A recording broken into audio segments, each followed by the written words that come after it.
Bonjour, alors dans cette vidéo, le bac du Liban, mouture 2013. Alors comme Amérique du Nord, comme Pondichéry commence par un QCM, hein, donc pour l'instant les trois premiers sujets commencent par un QCM, il y a de grandes chances qu'en métropole ce soit ça aussi, donc il faut attendre qu'il y a d'autres sujets qui vont tomber, mais attendez-vous à démarrer par un QCM. Bon, alors, première question. Parmi toutes les fonctions définies sur 0 plus l'infini et dont l'expression algébrique est donnée ci-dessous, la seule qui est convexe est, et vous avez le choix entre 4 fonctions. Bon, une seule réponse est exacte et aucune justification n'est demandée. Bon, bah très bien. Alors, pour répondre à cette question, deux méthodes. La méthode scolaire, la méthode calculatrice. La méthode scolaire, bon, c'est j'ai appris mon cours sur les fonctions convexes et donc je sais que f est convexe,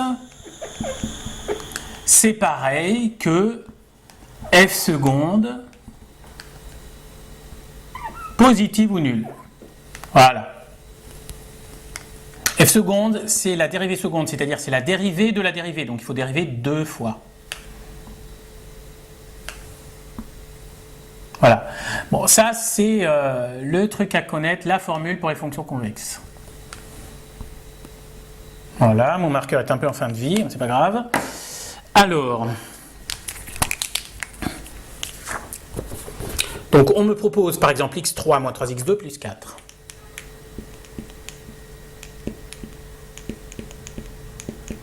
Sur ma copie, j'écris rien, j'écris juste la réponse, puisque de toute façon, comme c'est sans justification, le correcteur il va regarder juste la réponse. Hein. Soit c'est bon, on met le point, soit c'est pas bon, on met pas le point. Voilà. Donc il faut dériver deux fois. Donc je vais d'abord dériver une fois. Alors, il faut connaître la dérivée de 1, de x, de x2, de x3. La dérivée de 1, c'est 0. La dérivée de x, c'est 1. La dérivée de x2, c'est 2x. Et la dérivée de x3, c'est 3x2. Ça, celles-là, il faut les connaître. Hein.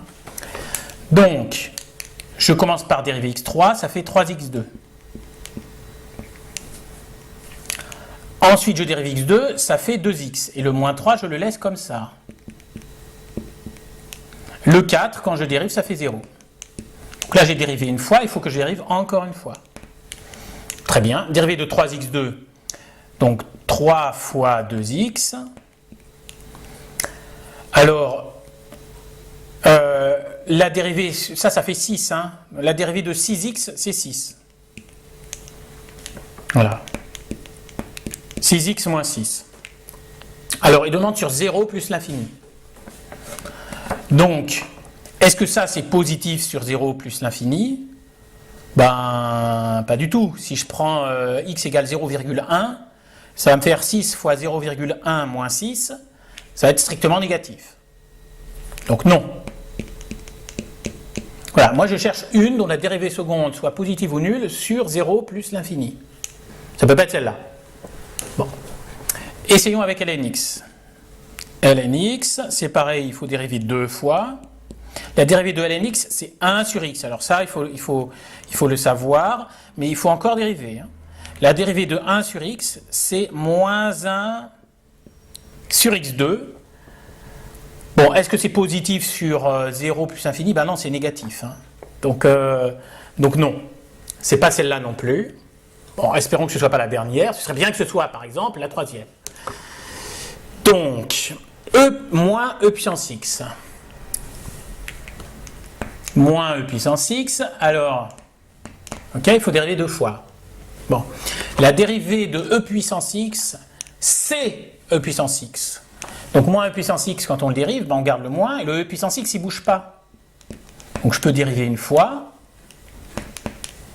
je peux encore dériver une autre fois, je peux même dériver 36 fois, hein, ça ne bougera pas. Voilà. Donc résultat, c'est moins e puissance x, et moins e puissance x, c'est négatif. Vous devez savoir qu'une exponentielle, c'est toujours strictement positif. Toujours, toujours, toujours. Donc s'il y a un moins devant, ce sera un négatif. Ok. Bon bah, pas de chance, c'était la dernière. Hein. x2 plus x plus 5. On va quand même le vérifier. Hein.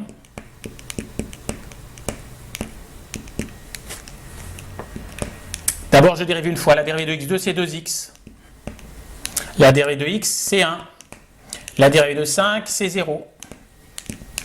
Mais il faut encore dériver une fois. La dérivée de 2x, c'est 2. La dérivée de 1, c'est 0. Ouais, la dérivée de 0, c'est 0. Bon. Ah bah tiens, alors celle-là, oui, comme par hasard, c'est strictement positif. Donc oui, c'est réponse D. Donc sur ma copie, je mets 1 petit d et j'ai le point. Donc ça, c'était la méthode scolaire. Je vais vous montrer la méthode calculatrice, mais auparavant, un petit bilan. Alors avant le cours, je le mettais en marron, mais mon marqueur marron vient de mourir, donc maintenant ce sera en bleu. En plus, le bleu, il est flashy, il se voit bien, c'est parfait. Donc, juste un petit récapitulatif, parce que là, c'est le moment sur les dérivés. La dérivée de 1, c'est 0. La dérivée de x, c'est 1. La dérivée de x2, c'est 2x. Et la dérivée de x3, c'est une puissance, il faut le savoir.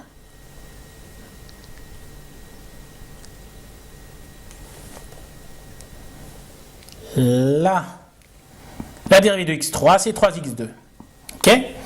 On a également utilisé la dérivée de puissance x, c'est puissance x. La dérivée de 1 sur x, c'est moins 1 sur x2. Et la dérivée de ln de x,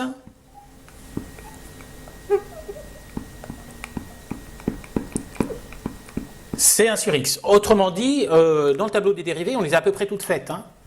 C'est-à-dire que vous avez deux tableaux pour les dérivés. Les dérivés des fonctions avec x, par exemple celle-là, celle-là, celle-là, celle-là. Puis les dérivés des fonctions avec u. Par exemple, la dérivée de e puissance u, c'est u' fois e puissance u. Donc vous avez les deux tableaux. Bon, bah là, le premier tableau, c'est simple, on les a tous faites. Voilà. Donc, voilà. Celles-là, il faut les connaître. Bon, très bien. Alors maintenant, je passe à la méthode calculette. Alors ça, c'est beaucoup plus simple, et puis c'est également beaucoup plus sûr, parce que si vous ne savez pas trop dériver, alors en plus c'est dérivé deux fois là à chaque fois, c'est un petit peu pénible, une erreur de signe ou d'inattention est vite arrivée. Donc moi je vous conseille de faire la méthode calculette. Alors c'est quoi la méthode calculette? Pour la méthode calculette, il suffit de savoir qu'une fonction convexe c'est comme ça, une fonction concave c'est comme ça, voilà, ça c'est convexe, et ça c'est concave. Et donc, par exemple, une fonction qui fait ça, alors c'est pas très clair, je vais essayer de faire des jolis cadres. Voilà. Convexe, c'est comme ça, concave, c'est comme ça. Donc, par exemple, une fonction qui est comme ça, eh bien, elle est concave jusqu'ici à peu près. Donc, elle est concave sur cet intervalle. Et puis, à partir de là, ouais, c'est un petit peu avant, hein. Un petit peu avant. Bon, jusqu'ici, la partie bleue est concave et la partie rouge,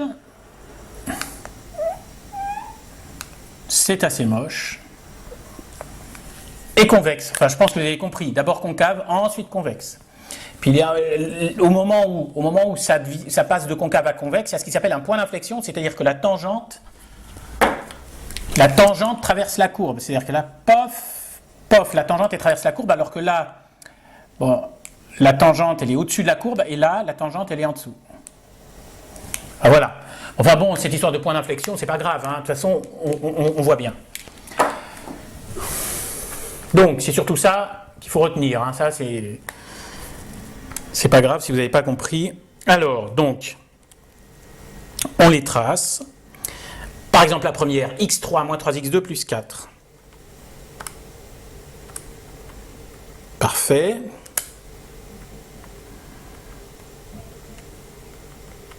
Alors, x3 moins 3x2.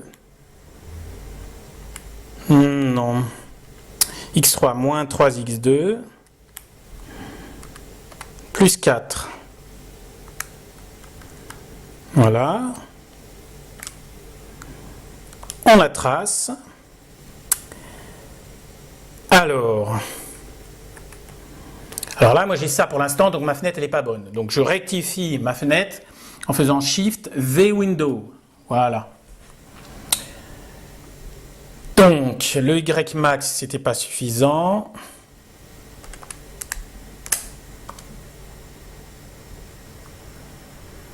Voilà, alors ça fait ça. Alors malheureusement, là, elle a l'air à peu près convexe sur 0 plus l'infini, mais, parce que, en fait, ça me fait un truc comme ça.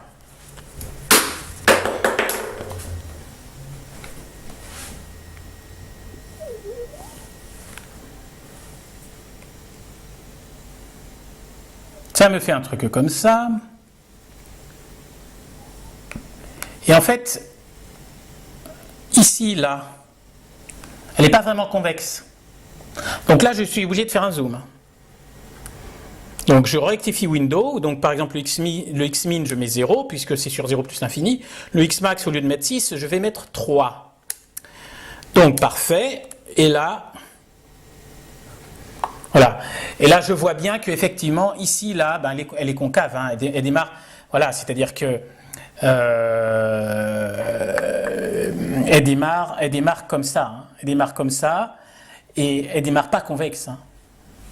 Donc là, c'est vrai que là, ils ont été, là, ça se voyait pas bien. Bon. Donc là, le problème de la méthode calculette, il faut bien faire attention, hein, parce qu'au démarrage, on voit quand même que la tangente, elle est au-dessus. Alors que dans une fonction convexe, la tangente, elle est en dessous. Donc là, c'est pas bon. Hein. Donc, par contre, on peut avoir le doute, mais non, il y a pas, elle démarre, au démarrage, c'est concave. Alors, si on regarde après, l'explication, c'est quand on calcule la dérivée seconde. La dérivée seconde, elle est négative sur 0,1, elle est positive après. Donc, en fait, à partir de 1, elle est convexe. Alors, en fait, c'est-à-dire sur le dessin, ici, c'est à partir d'un truc qui est par là. Hein. Voilà, là elle est convexe, mais là elle est concave, hein, donc ça, il faut faire attention. Bon, très bien. On passe du coup à la deuxième. La deuxième, ln de x. Bon, alors ça, vous êtes censé connaître la courbe de ln de x. Voilà. Et alors là, par contre, c'est pas du tout convexe. Ça fait ça, c'est concave. Hein, ça, c'est concave. Bon, bah voilà. Donc très bien. Ensuite, nous avions moins e puissance x. Donc moins e puissance x. Toc, toc. Et là, également, on voit très mal, mais ça fait comme ça, concave. Voilà. Voilà. Et la dernière, donc, on sait que c'est elle, hein, de toute façon, il n'y a pas de mystère. Donc, c'est x2 plus x plus 5, x2 plus x plus 5, on va y arriver. Toc. Et alors là, oui, il n'y a pas de doute, on voit, ça fait un joli truc comme ça. Je vais faire un petit dessin, là, comme ça. Voilà, ça fait un truc comme ça, c'est convexe. Voilà. Donc, réponse D. Alors j'avoue que la méthode calculette, bon, ça marchait, mais à condition de vraiment avoir le doute hein, sur la première, hein, parce que la deuxième, la troisième, on l'éliminait, mais après c'était entre la première et la quatrième, il fallait bien voir que la première est démarrée concave. Ce qui n'est pas forcément évident. Alors, donc, on passe à la question 2.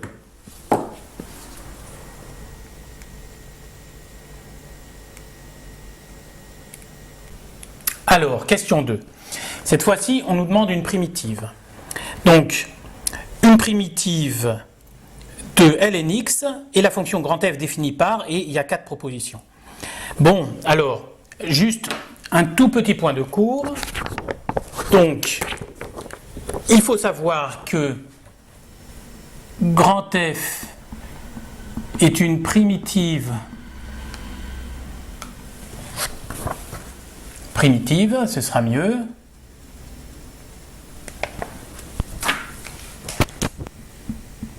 De petit f, eh bien c'est pareil que de dire que la dérivée de grand F, c'est petit f.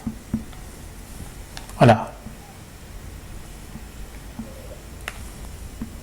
Ça, c'est le point de cours. Bon, bah voilà, c'est-à-dire si ça, c'est voilà, c'est la définition d'une primitive, il faut savoir ça.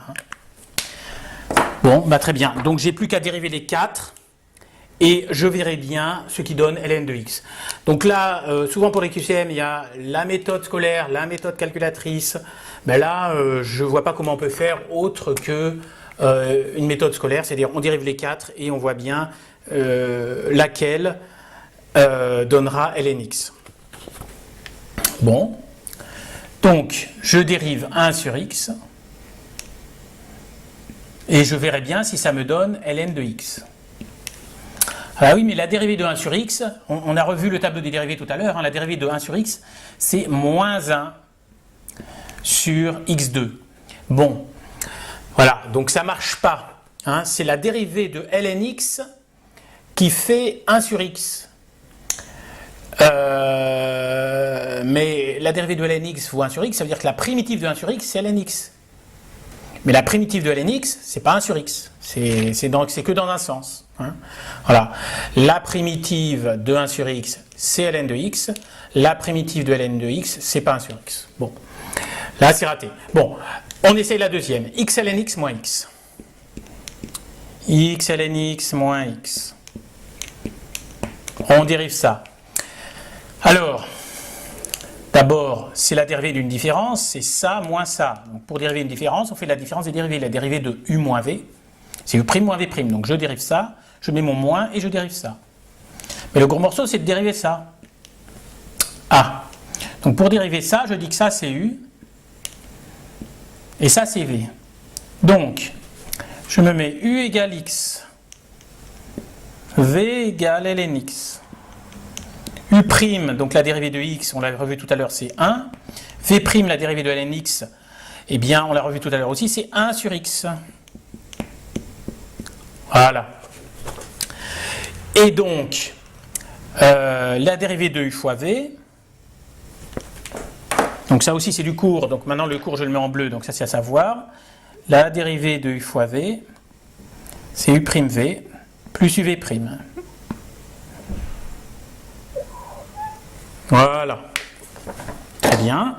Alors, donc, il faut faire u'v plus uv'. Donc u' c'est 1, fois v x, non, fois v ln x, pardon,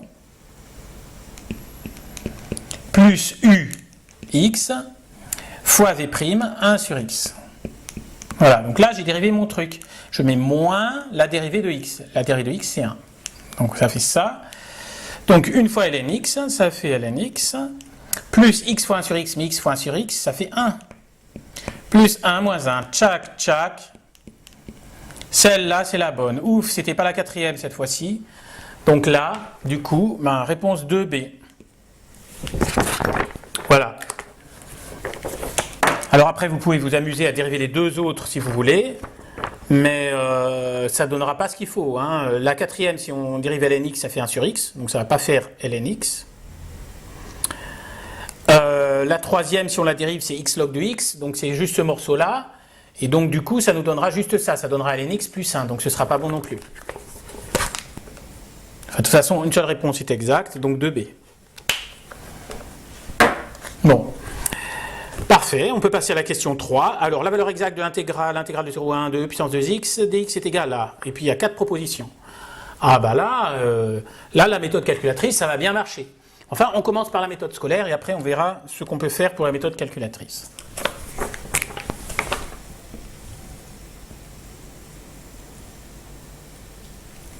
Ok.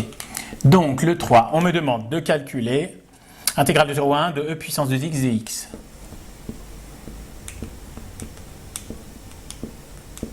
Donc ça veut dire que ma fonction ici, c'est e puissance 2x. Et l'intégrale, alors je vous rappelle la formule de cours. C'est toujours la même. Donc là, sur les primitives, il faut au moins connaître celle-là. Hein. Intégrale de AB de f de x dx. C'est grand F de B moins grand F de A. Où grand F est une primitive de petit f sur l'intervalle, hein, sur l'intervalle AB. Donc, ici, grand F est une primitive de petit f, ça veut simplement dire que la dérivée de grand F, c'est petit f. Voilà, il faut au moins savoir ça. Donc, ici, on a petit f de x puissance de x, et grand F de x c'est égal à quoi? Donc il faut trouver la primitive de e puissance 2x. Alors, ça aussi c'est une primitive, alors il faut la connaître. La primitive de e puissance ax plus b, elle n'est pas dans tous les manuels, mais elle est bien connue, c'est e puissance ax plus b divisé par a.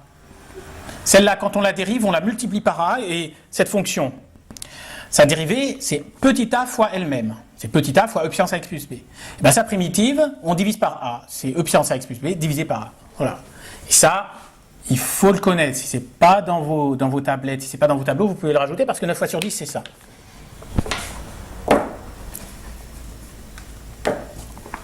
Voilà. Donc je ne sais pas pourquoi elle n'est pas dans tous les manuels alors que c'est celle-là qu'il faut, c'est celle-là qui tombe. Donc voilà. Parfois les manuels, on se demande comment ils sont faits. Mais donc voilà. Donc ici, grand f de x, c'est e puissance 2x divisé par 2. Voilà. Et donc l'intégrale, je vais l'appeler par exemple i. Bon, ben c'est grand f de 1 moins grand f de 0. Ben, donc grand f de 1, je remplace x par 1. Donc e puissance 2 fois 1, donc divisé par 2. Moins e puissance 2 fois 0, divisé par 2. Bon, ça fait e2 sur 2. Moins e puissance 0. Alors e puissance 0, ça fait 1. Et voilà, donc ça fait ça. E carré sur 2 moins 1 demi. Alors, donc c'est la réponse D. Ils ont mis le 1 demi en facteur, mais c'est le D. Donc 3D. Voilà. Donc je mets 3D sur ma copie, je mets juste ça, et j'ai le point. Bon, très bien. Donc si vous ne savez pas faire, au moins vous mettez une lettre sur votre copie au hasard, hein, puisque c'est là mettre des réponses fausses, ça n'enlève pas de points. Donc on tente sa chance, on a une chance sur 4 d'avoir un point de plus, parfait. C'est quand même un peu plus de chance que de gagner au loto. Alors, maintenant la méthode calculette. Bon, l'intégrale demandée, c'est intégrale de 0 à 1 de e puissance 2x dx. Et bien ça, la calculatrice sait parfaitement le calculer. Donc, si vous avez une TI, normalement sur l'écran principal, il y a cette touche-là directement quelque part, là. Voilà. Donc, ben, on l'utilise, hein, et puis après, donc, quand on entre ça, il y a des parenthèses qui apparaissent. Donc, je crois qu'il faut mettre d'abord la fonction, ensuite une virgule, ensuite la variable, donc ici x, ensuite une virgule a et virgule b. Je crois que c'est comme ça. Hein. Mais je cite de tête, donc regardez votre manuel. Si vous avez perdu votre manuel, regardez sur Internet, vous mettez manuel TI et vous mettez votre TI, ça vous donnera le manuel. Bon. Et je vous montre sur la Casio. Alors, ok. Alors, je vais dans OPTN. OPTN, c'est option, c'est le bouton, ce bouton-là. Hein, il est pas sur la première ligne où il y a F1, F2 jusqu'à F6, mais juste en dessous, là. OPTN, option. Et là-dedans, je fais calcul. Calcul, c'est F4. Et là, je refais F4 parce qu'il y a ce petit symbole là, voilà, avec le DX. Toc. Et là, c'est Casio, donc c'est très convivial. Donc je vois tout de suite, il y a les rectangles pour les bornes et le petit rectangle pour la fonction. Donc je ne peux pas me tromper. Voilà. Donc, ici, c'est l'intégrale de 0 à 1, donc je mets 0 en bas et je mets 1 en haut. Bon, parfait. Et la fonction, j'arrive pas à trouver. Alors, il ne veut jamais me sélectionner le bon rectangle. Alors ça, c'est quand même quelque chose. Ouais, je vous jure. Alors, ok. Mais qu'est-ce que c'est que ce beans?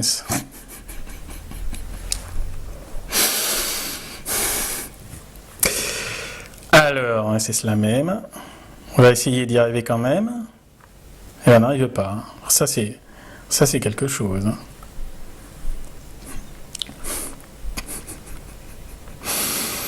Là. Bon, on va peut-être couper là. On recommence. Allez.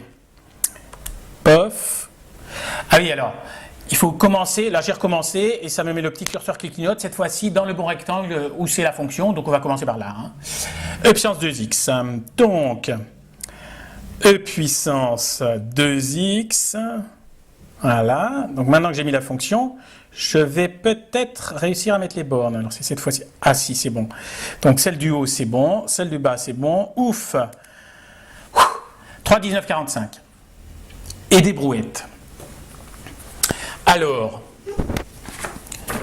comme c'est 3,19,45 et des brouettes, vous serez certainement tenté de mettre que c'est 3,19.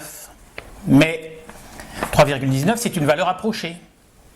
Donc il y a pas mal d'élèves de ES pour qui valeur exacte, valeur approchée, on s'en fout, c'est pareil, enfin ça n'a pas d'importance. Bon, bah, très bien.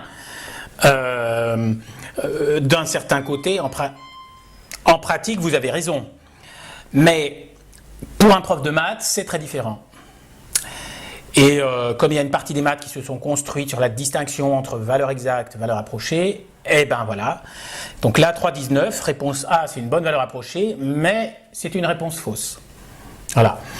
Donc alors, par contre, il faut aller, quand on utilise la méthode calculette, il faut aller jusqu'au bout. C'est-à-dire qu'il faut vraiment calculer les 4, et puis on regarde celui qui ressemble le plus à 3,19,45,28,049.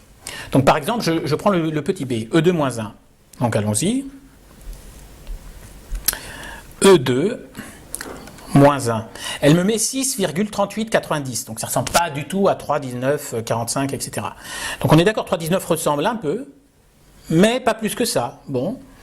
Le deuxième ne ressemble pas du tout. Le troisième, 1,5 de E2. 1,5 fois E2. 3,69,45, c'est pas ça. Et le dernier, bon, il n'y a pas de mystère, on sait que c'est lui, 1 divisé par 2, fois, entre parenthèses, E2 moins 1.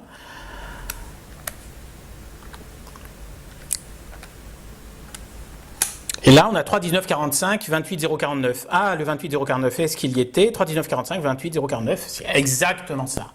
Donc, on n'hésite pas, on met 3D. Hein. 3,19, c'est pas... Voilà. Donc, si vous faites la méthode calculette, bon, ben, c'est parfait. Mais il faut vraiment savoir qu'on va essayer de vous piéger sur la distinction entre valeur exacte et valeur approchée. On est bien d'accord. Hein. Bon, ben voilà. On peut passer au 4. Alors, dans le 4, il y avait une vacherie. Alors, question 2 du QCM. D'abord, un petit rappel sur la loi normale. Donc, dans la loi normale, nous avons deux paramètres, mu et sigma. Mu, c'est l'espérance, mais l'espérance, concrètement, c'est la moyenne. Vous savez qu'en proba, ils ont décidé de réinventer les maths et surtout de réinventer le vocabulaire. Ils ne disent pas ensemble, ils disent univers, ils ne disent pas sous-ensemble, ils disent événement, ils ne disent pas moyenne, ils disent espérance. Bon, très bien. Mais donc, si x est une variable aléatoire qui suit la loi normale de paramètres mu sigma, ça veut dire que la fonction densité associée ressemble à ça, c'est-à-dire c'est une gaussienne. Donc on voit bien, puisque c'est la fonction densité, que x il va être, en gros, il va varier entre ces deux valeurs-là. Bon, il pourra être par ici, mais comme la fonction densité est très basse, il y a très peu de chances, il y a très peu de proba. Voilà. Ok. Donc, il y a deux paramètres, mu et sigma. Mu, c'est la moyenne, et sigma, c'est l'écart type. Donc, en gros, ça correspond à la largeur de la bosse. Bon, voilà. On ne vous demande pas de faire des mesures précises, mais simplement, ça aide quand même de comprendre la situation, de savoir que sigma, c'est la largeur de la bosse. Bon, très bien. Donc, ça veut dire que, par exemple, si sigma est grand, eh bien, x prendra des valeurs assez éloignées les unes des autres, alors que si sigma est petit, la gaussienne va être très resserrée, et donc x prendra des valeurs dans un intervalle plutôt petit. Bon. Évidemment, dans l'absolu, dans tous les cas, x prend des valeurs, peut prendre n'importe quelle valeur réelle en définitive, mais simplement la probabilité est tellement faible pour qu'il soit par là ou par là que concrètement on néglige. Bon. Alors, maintenant, je viens au problème des notations. Parce que, donc il y a deux paramètres, mu et sigma, mais dans la littérature, en fait, on ne dit pas que les deux paramètres c'est mu et sigma comme ça, on ne voit pas trop ça, encore que, ça peut quand même se voir, mais pas dans la littérature de bac, vous verrez toujours n de mu et sigma 2. Bon, très bien. Et par exemple, si vous allez sur Wikipédia, c'est aussi n de mu sigma 2. En fait, c'est dû à une propriété qui est que quand on additionne deux variables aléatoires indépendantes qui suivent chacune une loi normale, mettons la première c'est mu1 sigma 1 carré, la deuxième c'est mu2 sigma 2 carré, et bien en fait la somme suit une loi normale de moyenne mu1 plus mu2 et le carré de son écart type, c'est la somme des carrés, c'est sigma 1 carré plus sigma 2 carré. Donc c'est à cause de ça, cette formule n'est pas au programme, vous n'avez pas à le savoir, mais je vous explique pourquoi il y a ce carré qui ne sert à rien. Bon, donc très bien. Donc attention, c'est pas n de mu sigma, c'est n de mu sigma 2. Bon, mais maintenant, dans le langage calculatrice, il n'y a pas le carré. Alors, justement, parlons un peu calculatrice. Puisque en fait, si vous voulez répondre à ce genre de questions sur la loi normale, il suffit que vous sachiez correctement utiliser votre calculette. Bon, alors, d'abord, de quoi parle-t-on? Qu'est-ce qu'on calcule? Donc, on a x qui suit une loi normale, deux paramètres mu et sigma, ou mu et sigma 2, peu importe, et on se pose la question, quelle est la probabilité que x soit compris entre A et B? Bon, très bien. Donc par exemple, on va prendre A ici et B là. Alors, c'est quand même bien de savoir que graphiquement, ça correspond à l'aire qui est ici, hacheré en rouge. Voilà. Voilà. Bon, très bien. Donc, l'aire en rouge est égale à la probabilité que x soit compris entre A et B. On peut mettre inférieur ou égal, ou strict, ou strictement compris, ça ne change rien quand on a une loi de densité, parce que la probabilité que x soit exactement égal à A vaut 0, et pareil pour la probabilité que x soit exactement égal à B. Bon, ok, enfin ça c'est un détail, enfin disons que sachez que là, si vous mettez large ou strict, c'est pareil, ok. Bon, alors, cette aire, on ne sait pas la calculer. On ne sait pas calculer la valeur exacte. Parce que, alors on connaît l'équation de cette courbe, c'est du genre e puissance moins x2 sur 2, peu importe, mais la primitive, on sait qu'on ne peut pas la calculer. Voilà. Il y a des fonctions, enfin, elle admet une primitive, mais il n'y a pas de formule pour la primitive. C'est ça le point. Et donc, c'est la calculatrice qui calcule. Voilà. Donc, cette aire, vous n'avez pas à la calculer à la main. Donc c'est une intégrale, hein, mais on ne sait pas calculer la valeur exacte, c'est la calculatrice qui fait. Alors, donc je vous mets les formules calculatrices. Donc, si vous avez une TI, il faut faire normal FREP,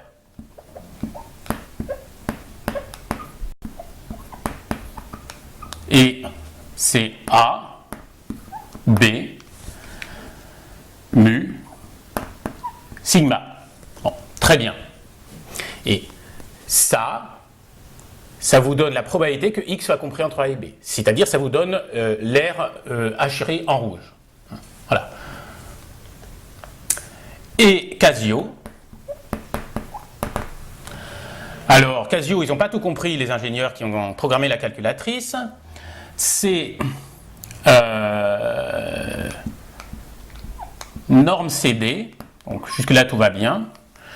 Il y en a un autre, hein, il y a norme PD en dessous, c'est pas lui, hein, c'est norme CD. Alors, c'est toujours A, B, mais attention, c'est sigma mu. Donc là, je veux dire, là, ils ont un peu tout faux parce que dans toute la littérature, alors parfois on voit n de mu sigma, ça peut arriver, enfin c'est minoritaire, mais c'est plutôt n de mu sigma 2, mais ok.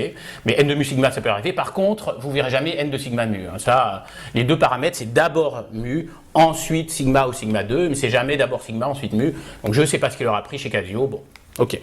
Mais en tout cas, c'est ça. Voilà. Donc, ici, il suffisait de rentrer les bons nombres dans la calculette. Mais alors attention, si on vous dit que la loi normale, comme c'est affiché dans la question, c'est n de 1, point virgule 4, eh bien, ça veut dire que mu égale 1, pas de piège. Mais alors ça, attention, c'est sigma 2 égale 4. Et donc l'écart type, c'est 2. Et là, ça c'était un piège, hein. C'est-à-dire que là, l'élève qui pensait sigma égale 4, bon bah c'est juste que l'élève il a oublié le carré, donc personne n'a rien à faire en terminale, puisqu'en terminale ça ne sert pas. Le carré il est là parce que c'est les carrés qui s'additionnent, mais les formules d'addition ne sont pas au programme de terminale. Bon, alors, qu'est-ce que ça veut dire? Bon. Et puis pour les calculatrices, il n'y a pas de carré. Bon. Donc, ici, il ne fallait pas tomber dans le piège, sigma c'était 2. Là, l'élève qui pensait que sigma c'était 4, ben c'était foutu parce qu'en plus, parmi les mauvaises réponses, il y a bien celle qui correspond à sigma égale 4. Autrement dit, l'élève qui pensait que sigma valait 4, il faisait son calcul et pof, il ne trouvait pas une réponse qui n'existait pas. Il trouvait bien l'une des 4, je crois que c'est la B. Voilà. Donc ils ont été un peu vaches, franchement, parce que ben voilà, l'élève qui connaît super bien son cours, super bien sa gaussienne, mais qui a oublié le carré là, ben clac.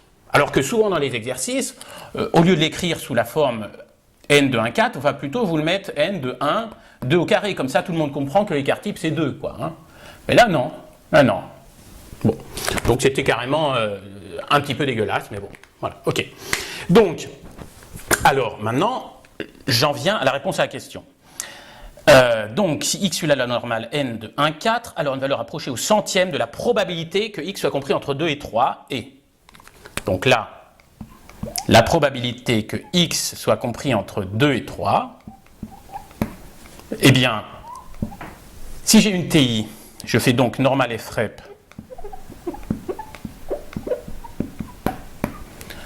Alors, c'est A, B, mu, sigma. Donc, A, B, mu, c'est 1, et sigma, c'est 2, et pas 4. Si là, je mets un 4, eh bien, c'est faux. Et pour une Casio, c'est ce que j'ai aujourd'hui. Alors, c'est norme CD. 2, 2, 3. Et puis, puisqu'ils mettent sigma d'abord, ben, c'est 2, 1. Bon, ben voilà. Donc, on va faire ça. Donc, j'allume ma calculatrice. Alors, comment avoir le norme CD sur les Casio? Alors, le plus simple, c'est de prendre le catalogue, donc Shift catalogue. Un catalogue, c'est en fait la touche 4, mais il faut faire Shift d'abord. Et je vais à N comme norme. Donc, je fais alpha N. Et alors, bien sûr, une fois ne suffit pas, j'ai l'habitude. Et voilà, et j'ai norme CD, norme PD, mais il faut faire norme CD. Hein. Donc norme CD de 2, 3, 2, 1. 2, 3, 2, 1. Pof, pof. Et elle me met 0,149,88, etc. Donc si c'est une valeur au centième, ça fait 0,15. Voilà. Donc, 0,15, réponse A. Dernière question, donc question 5. Alors cette fois-ci, intervalle de fluctuation. Bon, pardon, intervalle de confiance. Donc justement, il ne faut pas confondre intervalle de fluctuation, intervalle de confiance. Intervalle de confiance, c'est quand on ne connaît pas P. Intervalle de fluctuation, c'est quand on connaît P. Bon, ici, on ne connaît pas P. On ne connaît que F. Donc que ce soit dans intervalle de confiance, intervalle de fluctuation, vous avez deux nombres P et F. P, c'est la probabilité théorique ou générale. Donc par exemple, quand je dis probabilité théorique ou générale, ça veut dire quoi? Ça veut dire par exemple, un dé, s'il n'est pas truqué, la probabilité d'obtenir 6, c'est une chance sur 6. Ça, c'est une probabilité théorique. Voilà. Maintenant, si vous avez une population qui est grande et que dans cette population, vous prenez un échantillon, la probabilité P, c'est la probabilité sur la population totale. Voilà. Donc c'est pour ça que je dis que c'est la probabilité théorique ou générale. On peut aussi dire la fréquence, donc c'est aussi la fréquence sur la population générale. Mais enfin, disons que ça aide d'avoir petit p et petit f, parce que comme ça, on ne confond pas les deux. Donc on note p la probabilité théorique ou générale, et petit f la fréquence observée sur un échantillon. Très bien. Donc ici, c'est l'intervalle de confiance. Alors, l'intervalle de confiance, il y a une formule. La formule, donc, il faut la connaître ou la mettre dans la calculatrice. Ça, vous pouvez très bien la mettre dans la calculatrice et regardez sur Internet, vous avez des programmes où vous allez rentrer, ils vont vous demander les paramètres, donc ici F et N, et il va vous calculer l'intervalle directement, que ce soit intervalle de confiance ou intervalle de fluctuation. Donc voilà. Alors, I égale, alors la formule c'est ça. Si j'ai le temps, je mettrai sur mon site un programme qui fait ça. Mais si j'ai le temps, et c'est pas sûr du tout. Alors, c'est f moins 1 sur racine de n, f plus 1 sur racine de n. Voilà, ça c'est la formule qu'on rentre dans la calculette. Voilà. Bon, bah parfait. Donc, ici, c'est quoi? Alors, l'intervalle de confiance au niveau de confiance 0,95. De toute façon, au programme, c'est que au niveau de confiance 0,95. Donc, vous ne pouvez pas avoir au niveau de confiance 0,99 ou 0,90. Les S, ils ont ça, mais pas vous. Donc, parfait. Alors, sur 100 personnes interrogées, 55 affirment être satisfaites. Donc, pour la cote de popularité, donc la cote de popularité, c'est bien ceux qui sont satisfaits, c'est pas ceux qui ne sont pas satisfaits, donc parfait. Donc, ça veut dire que la fréquence F observée, donc la fréquence observée, c'est effectif sur effectif total, donc c'est 55 divisé par 100, et sans mystère, ça fait 0,55, donc F, c'est 0,55. Voilà, et N, c'est 100 personnes interrogées, donc c'est 100. Bon, ben voilà. Donc, I, j'applique la formule, 0,55 moins 1 sur racine de 100, 0,55 plus 1 sur racine de 100. Alors la calculatrice fait le reste. Hein. Moi je suis prof donc je sais calculer ça. C'est-à-dire je sais que racine de 100 c'est 10. 0,55 moins 1 dixième, ça ne me pose pas de souci. Je sais que ça fait 0,45. Et 0,55 plus 1 dixième, ça ne pose pas de souci non plus. 0,65. Mais enfin bon, vous, je sais, vous allez vous rassurer, vous allez faire ça à la calculatrice, et ben c'est très bien. Donc 0,45, 0,65, réponse C. Et voilà qui achève le QCM.